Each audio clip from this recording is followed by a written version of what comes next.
Okay, since na naipost ko na rin lang yung tungkol sa sa magulang at saka yung anak ni Kaloy at saka si Kaloy at saka yung nanay niya.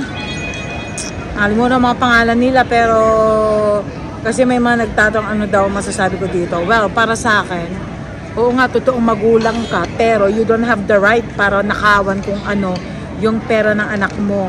Totoo nga na may pagkatiwala sa kanya yung bank account ng anak niya, pero she has no right para gamitin na walang pahintulot ang pera ng isang tao. Okay? It's either anak o kahit sino. Diba? That doesn't mean that you have the right para gastusin kung ano hindi mo pagmamay-ari. Yun lang naman ang point ng ng isang Kaloy, diba? I mean, of course, nandun yung respeto, nandun yung masasabi na nanay is nanay. Hindi mo kailan may pwedeng itakwil ang nanay. Pero, that doesn't mean din na ang nanay, porque ikaw ang nagluwal sa anak, may karapatan ka ng nakawin ang pinagpaguran ng isang anak kung hindi ka namang gago at talagang napakasakim at saka magnanakaw talaga. Yun talaga ang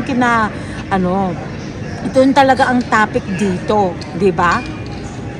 Iba yung respeto, Iba yung respeto ng isang anak sa isang magulang. Pero nasaan din yung respeto ng magulang sa anak, lalo na kung pinaghirapan ng mga anak kung ano yung perang nilustay niya na wala siyang pahintulot. So, would that mean na hindi porke ikaw nagluwal sa kanya, sabihin mo hindi ka siguro naging tao kundi kami? Kung tutuusin, it's your responsibility na buhayin ng isang bata dahil ikaw mismo ang gumawa sa kanya. So, responsibility mo na ikaw mismo ang gumastos, ikaw mismo ang mag-alaga, ikaw mismo ang kailangan talaga gumastos para sa bata na yan hanggang sa siya ay tumanda. Pero, anong ginawa mo? Baliktad. Ang gusto mo ngayon, ikaw na yung okay lang naman yun Hanggat kaya naman ng isang tao na sustentuhan ka o kabigyan kung magkano yung ibibigay niya sa'yo. Pero let him be, let him be the one na mag-decide kung magkano ibibigay sa'yo. Hindi yung nanakawan mo, yung hindi mo pagmamayari, lalo na kung yun ay pinagpaguran ng isang anak mo, kung hindi ka rin naman punyetang gago ka. Kahit sino talaga.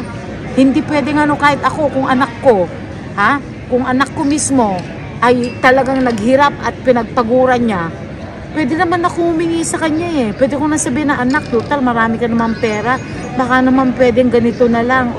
Desisyon pa rin ng anak kung sino may ari ng pera, siya magdedesisyon kung anong gagawin niya sa pera niyang yun. Hindi yung ikaw mismo ang gagawa ng paraan o gagawa ng desisyon para sa anak mo, lalong-lalo na ito'y pinagpaguran niya. Punyeta.